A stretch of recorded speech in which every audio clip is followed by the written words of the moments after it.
So, good evening and good morning, everybody. I'm very happy to have the chance to invite Tammy Lee from Australia to give us a talk tonight. And then Tammy um, currently a PhD candidate at University of Western Australia, and she's also, almost a full-time embryologist. In Fertility North, which is in Perth of Australia. And then she has been working on a manuscript describing the usage of atypically fertilized embryos. Today's talk, she's going to summarize the current opinions or consensus. Probably will give her own, opinions on like how her lab is using those embryos. And this is a very clinically related topic. It's like almost 100% clinical related.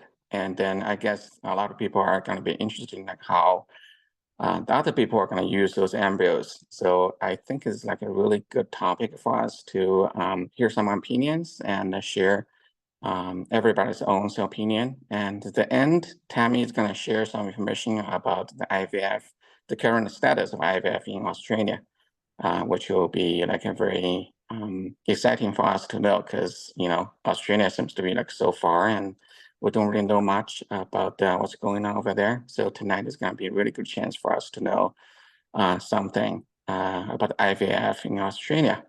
So without further ado, and Tammy, please, and take it away, and let's get it started. Perfect. Thank you so much for that introduction, Yufei. Yes, so I'm an embryologist. I've been working for nearly 6 years now, and I'm a part-time PhD candidate as well. So tonight's presentation will be kind of in two parts. The first is a meta-analysis on 1PN embryos, followed by a brief dive into 0PNs and 3PNs, so atypically fertilized embryos. So let's get started on the first section. So first, to discard or not to discard 1PNs, a systematic review and meta-analysis on 291,474 embryos. Now, imagine this. You work as an embryologist in a very remote clinic. So you're the only one working and there's no one senior or junior around. And there happens to be a Wi-Fi and cellular network outage. So you cannot text anyone, you cannot call a friend for advice.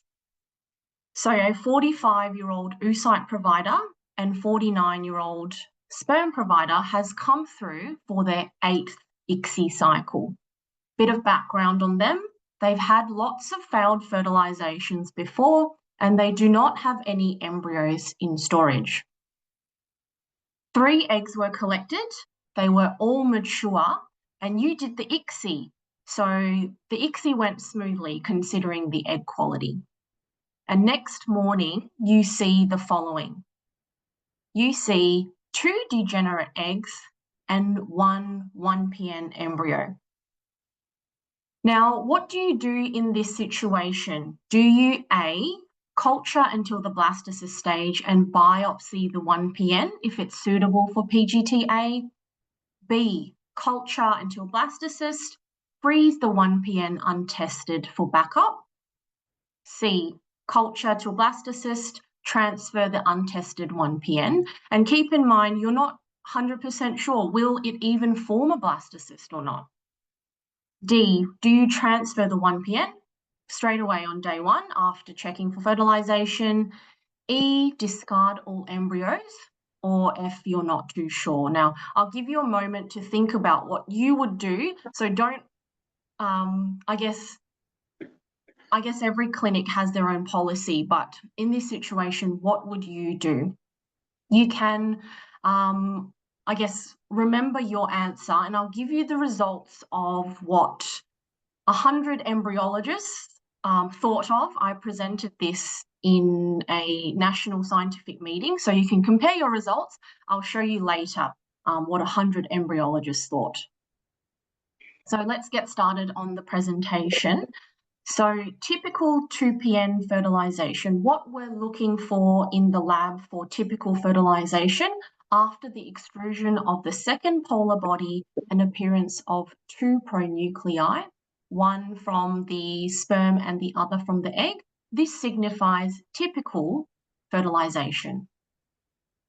However, we know in the lab that we can often see 0PN zygotes, 1PNs, 3PNs, and even 4 or more PNs.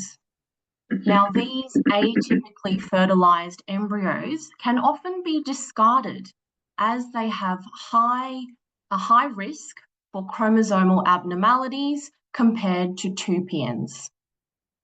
However, there is emerging evidence to state that these atypically fertilized embryos can lead to live births when transferred at the blastocyst stage, indicating that the PN number may not always correspond to embryoploidy and that these atypically fertilized embryos may in fact be viable.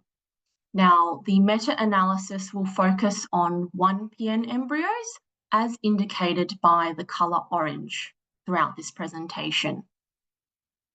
So 1PN embryos, what's the incidence of them?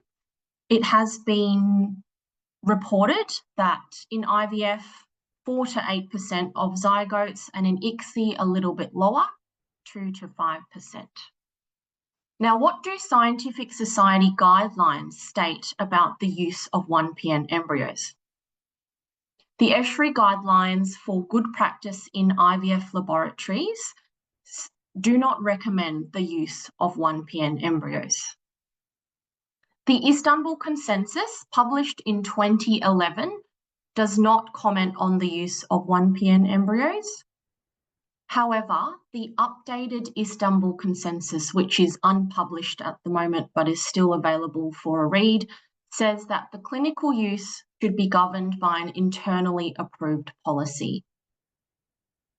In Spain, their guidelines state that 1PN embryos should be discarded due to the high risk of ploidy abnormalities.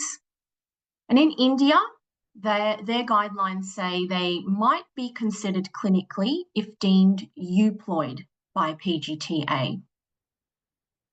So PGT testing 1PN embryos, there is evidence to say that 1PN embryos can be euploid, meaning that they have 23 sets of chromosomes.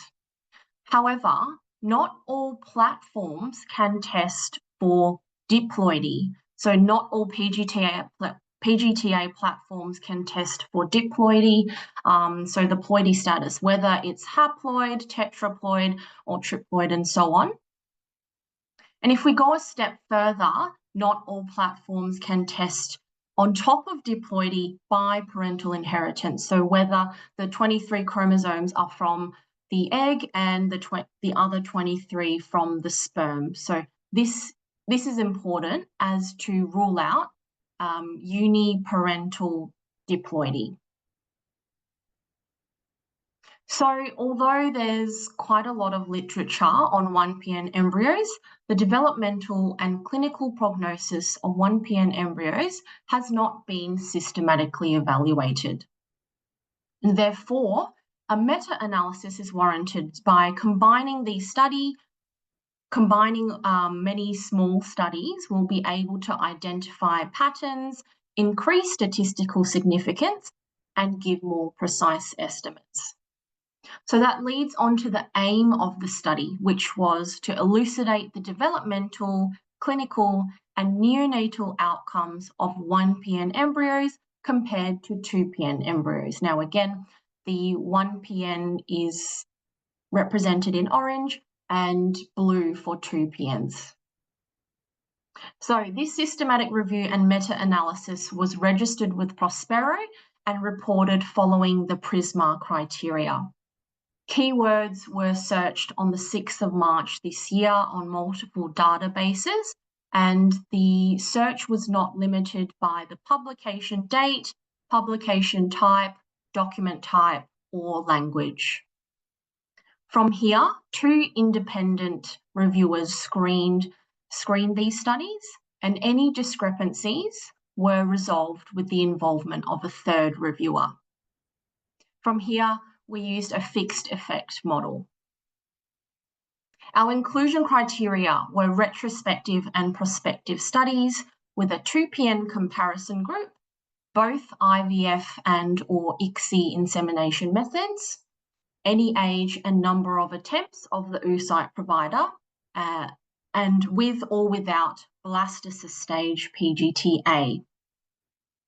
Our exclusion criteria were as follows. So non-retrospective and prospective studies, no 2PN comparison group, animal studies, day 3 cleavage stage biopsy, and PGT for monogenetic disorders or structural rearrangements. Now here's a simplified diagram of the Prismaflow diagram. In total, at the end, 24 studies were included. Now these 24 studies were 17 full studies and 7 abstracts. Now here's the aim again. The aim was to elucidate developmental, clinical, and neonatal outcomes of 1PN embryos compared to 2PN embryos. And these developmental outcomes included blastulation rate. For clinical outcomes, we looked at live birth rate and euploidy, to name a few, and for neonatal outcomes, malformation rate and birth length was also considered. From here as well, we did subgroup analysis. So firstly, we subgrouped by whether the blastocysts were tested, PGTA tested or not. Secondly, by insemination method for IVF, conventional IVF, or by ICSI. And thirdly, whether the 2PN control group, whether the studies used different control strategies, so whether that was sibling oocytes, matched patient groups, or if they didn't have an inclusion strategy. So we're moving on to the forest plots now. Firstly, we'll start off with blastulation. So let's break it down what the forest plot means. So on the left here, we have all the studies that looked at blastulation as their outcome. And each study has its own risk ratio and 95% confidence interval. And the size of each blue square is the weight of each study. And at the bottom, you can see that there's a black diamond, which represents the overall effect. So the middle of the diamond is the risk ratio, and the most left and right points of the diamond is the overall 95% confidence interval. In this case, for blastulation, the diamond does not cross the line at 1. So there is a significant difference. So that means for blastulation, 1PN embryos have reduced blastulation rates compared to 2PN embryos. We move on to good quality blastocyst formation. Again, we have the studies on the side. Each study has its own risk ratio and 95% confidence interval, and the black diamond represents the overall effect. So in this case as well, for good quality blastocyst formation, 1PN embryos have reduced good quality blastulation rates compared to 2PN embryos. So again, 2PN in blue, 1PN in orange. So we have blastocysts now, and what were the euploidy rates? So not all the studies reported on euploidy, and some reported on aneuploidy as well. So we have 2 different forest plots here. And for both euploidy and aneuploidy, there was no difference between 1PN and 2PN blastocysts. The all-important live birth rate in untested blastocysts 1PNs have lower live birth rates compared to 2PN blastocysts. However, once euploidy is confirmed, there are similar live birth rates between 1PNs and 2PNs. For clinical pregnancy, in untested blastocysts, 1PNs have a lower clinical pregnancy rate compared to 2PNs. Now, for PGTA-tested blastocysts, there was only one study, so keep that in mind, and that study found that there was no difference in clinical pregnancy after PGTA testing. For implantation, for both untested and PGTA-tested blastocysts, there was no difference, and again, there was only one study for the PGTA group. For miscarriage, although there was a trend that 2PNs had higher miscarriage rates, however, this did not reach statistical significance. So no difference in miscarriage after untested blastocyst transfer. Neonatal outcomes, malformation rates, birth weight, birth length, and gestational age. For all of these, there was no difference. So we subgrouped for IVF and ICSI. Most of the outcomes, they didn't have a difference or they lost statistical significance once we subgrouped for insemination method. But we did find that with IVF, there was no difference, but eggs inseminated by ICSI have significantly lower live birth rates in 1PN embryo transfer compared to 2PN embryo transfer. So following these forest plots, I'd like to briefly touch on 3 points. First, the potential sources of heterogeneity. So what is heterogeneity?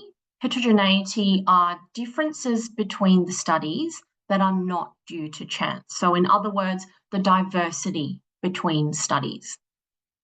Now, to combat heterogeneity, we did subgroup analyses. However, some comparisons lost statistical significance due to small sample sizes or there was no data available. So, for example, we wanted to subgroup by age of the oocyte provider. However, the studies either just gave a mean or a range, and only one study subgrouped for age. So it wasn't able to be included in our analysis. It's important to note as well, all the included studies were retrospective in nature, so there will naturally be unknown sources of heterogeneity. Now, another point as well, both static and time-lapse studies were included in this meta-analysis. And by using static incubation may misclassify the number of pronuclei. Now, of 24 studies, only 6 stated that they exclusively used time-lapse incubation for the PN fertilization check. Secondly, euploid embryos may still be abnormal. So here we have the PGT diagram that we saw earlier. It's important to note that not all PGTA platforms could test for diploidy and biparental inheritance. Now, what's the literature surrounding diploidy and biparental inheritance and 1PN embryos? So for diploidy, after euploidy confirmation, this study by Capalbo et al. Published in 2017 looked at the ploidy status of 1PN blastocysts. So out of 13, 9 of them showed diploidy. Interestingly, they had one study that was one embryo that was triploid. Now, of the diploid embryos, at the time of publication, 2 embryos were transferred and 1 led to a live birth. For biparental inheritance, now this study used a single nucleotide polymorphism array to identify euploidy diploidy with biparental inheritance, and of the 24, 10 of them was diploid with biparental inheritance of the 1PN blastocyst. And at the time of publication, 3 were transferred and 2 led to live births. So it's important to reiterate the euploid embryos in this study, classified euploid, may still be abnormal. And finally, the longer-term health outcomes. There's not a lot of literature surrounding 1PN embryos and the longer-term health outcomes, but a longitudinal study in Japan have followed a group of 1PN girls and boys and compared them to the 2PN girls and boys, and they've reported no difference in height and weight for up to 5 years, which is reassuring. So to summarise this portion of the presentation, compared to 2PN embryos, 1PN embryos have reduced blastulation and good quality blastulation. In untested blastocysts, there's no difference in implantation or miscarriage. However, there is reduced clinical pregnancy and reduced live birth rates. Compared to IVF, there are reduced rates of implantation and live birth rates if ICSI is utilised. For PGTA-tested blastocysts, there was no difference in euploidy and aneuploidy rates. And after euploidy transfer, no difference in live birth rates. It's important to note the euploidy classified embryos may still be abnormal, as diploidy and biparental inheritance was not able to be deciphered in all PGTA platforms. And there was no difference in neonatal outcomes. And finally, it's important again to note that there are unknown sources of heterogeneity, as all studies were retrospective in nature. Nevertheless, these results indicate that indeed 1PN embryos may still be viable, and this study challenges what should be classified as normal fertilization. Now, do you remember what you chose for this couple in the beginning? So here are the results of 100, mostly embryologists, or they either work in the lab. So this was a scientific meeting for scientists in Australia and New Zealand that was held in Perth, Western Australia. So majority, 62 people said they'd biopsy the 1PN if suitable for PGTA. 7 people said that they would freeze the untested 1PN for backup. 16 would just transfer it. And 1 person said that they'd transfer the 1PN on day 1 for the couple, and 8%, so 8 people said they'd discard all embryos. So you can compare what you had chosen to what 100 embryologists in Australia would have done as well.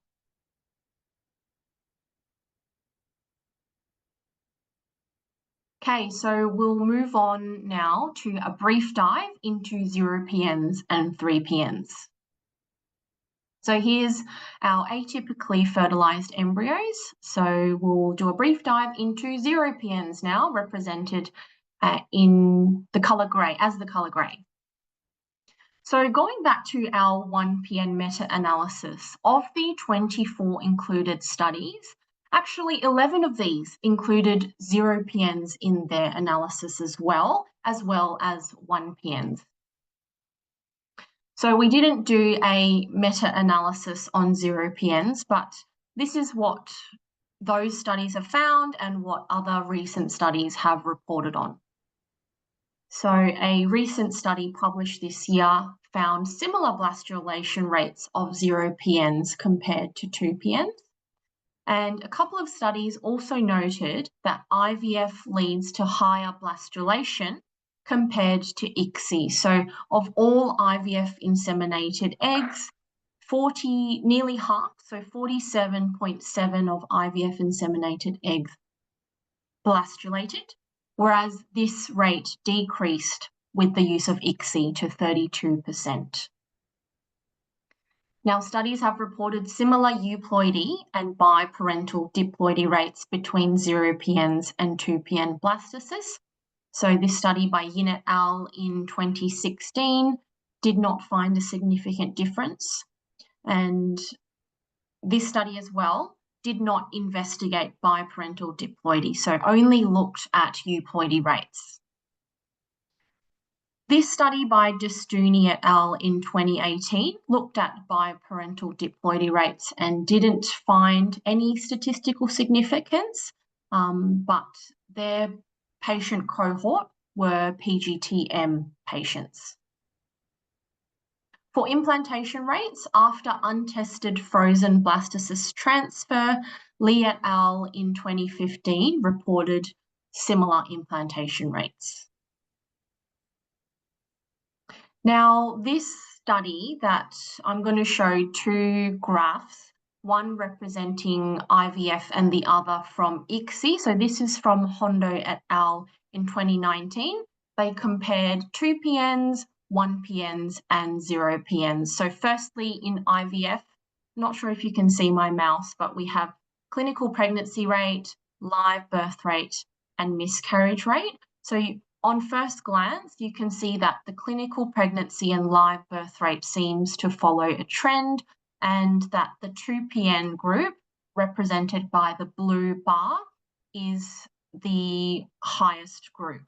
Now, they did not find a statistical difference for 1PNs and 2PNs here, but there was a statistical difference in clinical pregnancy rate and live birth rate, 2PNs versus 0PNs. Miscarriage rate, they were quite similar, but of course, keep in mind this is one study and the numbers are quite low. Now, if we look at ICSI in comparison, the graphs look vastly different. So just looking at the ICSI graph, you can see again, clinical pregnancy rate, live birth rate follows a similar trend. Now, 1PN embryos are significantly lower compared to 2PN and 0PNs for live birth. Now, this was something that we did find in our meta-analysis. And for miscarriage, again, the numbers were quite low and non-statistical differences were found. Now, there are many reports of live births following 0PN transfer, and this table was adapted from a review by Kemper et al. Published last year, and you can see the live birth rates. It's important to note that these two studies were indeed PGT tested, so they do have a higher live birth rate compared to this study here. Now, I wanted to touch upon the PN appearance and breakdown of ICSI inseminated eggs. So we have the hours post-insemination. Now, the ESHRI guideline group on good practice in IVF labs state that the PN check should be done 16 to 18 hours after insemination. Now, majority of the static studies in the 1PN meta-analysis did do their fertilization check in this window. However, a time-lapse videography study of ICSI inseminated eggs have found that the PNs can actually break down much earlier, as early as around 6 hours post-insemination, and they can appear way later, 30 hours after insemination. So if the fertilization check is exclusively done in this window here, it's likely that some eggs may be misclassified. Now, also as well, I'd like to touch on the point with time-lapse videography and IVF inseminated eggs. Now, there is not many studies looking at that. That could be because they need to do a short insemination protocol after IVF, meaning that they'll have to remove the eggs from the cumulus 4 to 5 hours after insemination and put them into the time-lapse incubator for overnight incubation. So that's definitely an area that requires more research. Now, time-lapse studies actually challenge the existence of true 0PNs that form blastocysts. So anecdotally as well, the lab that I work at Fertility North in Perth, we use time-lapse for all of our patients. And by day 3, when we do the day 3 annotations, we review the footage. We review further footage after day 1. And although it rarely happens, sometimes we do see that the PN status has to be changed on some zygotes.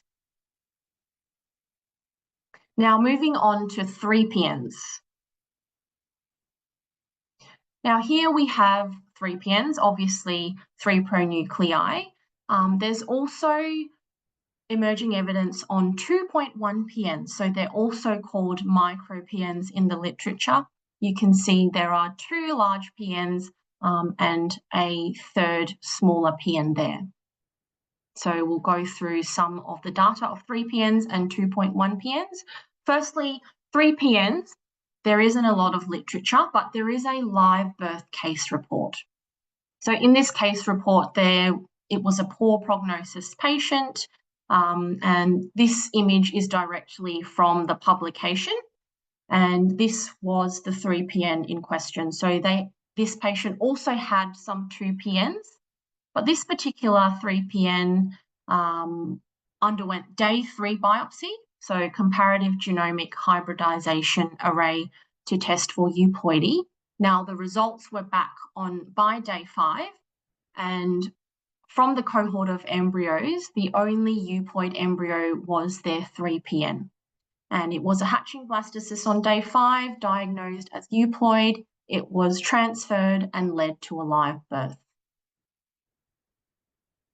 If we move on to 2.1 PNs, this time-lapse study found that 2.1 PNs have reduced blastulation and good quality blastulation compared to 2 PNs, and that 2.1 PNs, there was a non-significant difference of euploidy rate at the blastocyst stage. So 50% for 2.1 PNs and 55.96%. And obviously, 2.1 PNs there, this particular study had 28 to test. Another time-lapse study found reduced blastulation and good quality blastulation of 2.1 PNs. And then they looked at the ploidy status. Interestingly, 24 out of 25 were diagnosed as euploid and only 1 as triploid. 13 of these diploid embryos were transferred and 3 led to live births at the time of publication. Now, finally, this is the last study. This particular study looked at the ploidy status of atypically fertilized embryos, so 0 PNs, 1 PNs, 2.1 PNs, and 3 PNs. Now, the top diagram includes both static and time-lapse incubation, whereas the bottom diagrams looked at exclusively time-lapse incubation. So you can see that the sample sizes are indeed smaller. So if we look at 0 PNs, if we look only at time-lapse incubation, all of them, 8 out of 8, were in fact haploid. For 1 PN embryos, the haploidy rate increased from 47.7% to 68.7%, and the diploidy rate decreased with the use of time-lapse. For 2.1 PNs, the trend, the ratios look quite similar, but keep in mind only 3 were tested for the 2.1 PN group in time-lapse incubation.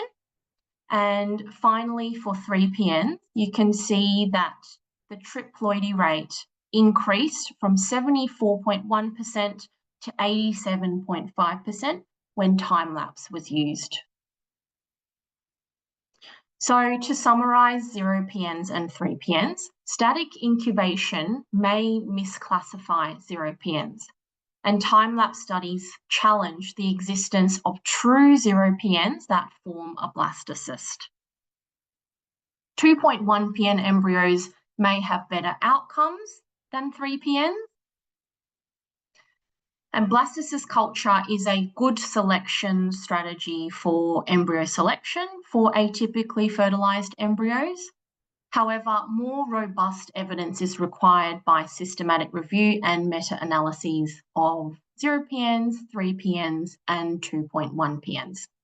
So to overall summarise, if available, it is important to integrate diverse approaches such as time-lapse incubation and genetic testing for euploidy, biparental inheritance, and also the ploidy status in order to give a correct classification of atypically fertilized embryos.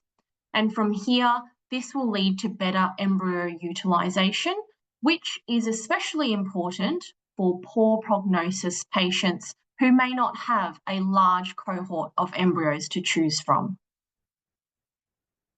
I'd like to acknowledge my supervisors, my PhD supervisors, Kathy Sanders, Peter Mark, and Yani Liu. I'd like to thank Fang Qi from Systematic Review Solutions. We worked on the meta-analysis together, and the Fertility North team, the lab team, and Doctors Vince Chappell and Jay Natawala. And last but not least, to Dr. Yifei Liu, for reaching out to me and allowing me to share my research with you today and giving me this opportunity. So thank you very much for your attention. Yeah, that's the end of the slides, but I'm also happy to talk about what IVF in Australia looks like as well.